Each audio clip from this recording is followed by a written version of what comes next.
آزاد کشمیر کے دارالحکومت مظفرآباد کی تحصیل نصیرآباد میں کلاؤڈ برسٹ سے ایک ہی خاندان کے 6 افراد جاں بحق ہو گئے۔ آزاد کشمیر کے مختلف علاقوں میں موسلادھار بارش اور فلیش فلڈنگ سے ندی اور نالوں میں طغیانی کی صورتحال برقرار ہے۔ ضلع باغ میں تیز بارش سے ندی نالے بھی بھر گئے۔ سماہانی کے بھمبر نالے میں اونچے درجے کا سیلاب آ گیا، جس کے نتیجے میں سیاحوں کی گاڑی بہہ گئی، جس کے بعد تمام افراد کو ریسکیو کر لیا گیا۔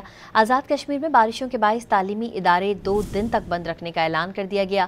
نوٹیفیکیشن کے مطابق آزاد کشمیر میں بارشوں کے باعث سرکاری اور نجی تعلیمی ادارے آج اور کل 16 اگست کو بند رہیں گے۔ ضلع باغ میں تیز بارش سے ندی نالے بھی بھر گئے۔ سماہانی کے بھمبر نالے میں اونچے درجے کا سیلاب آ گیا، جس کے نتیجے میں سیاحوں کی گاڑی بہہ گئی، جس کے بعد تمام افراد کو ریسکیو کر لیا گیا۔ آزاد کشمیر میں بارشوں کے باعث تعلیمی ادارے 2 دن تک بند رکھنے کا اعلان کر دیا گیا۔ نوٹیفیکیشن کے مطابق آزاد کشمیر میں بارشوں کے باعث سرکاری اور نجی تعلیمی ادارے آج اور کل 16 اگست کو بند رہیں گے۔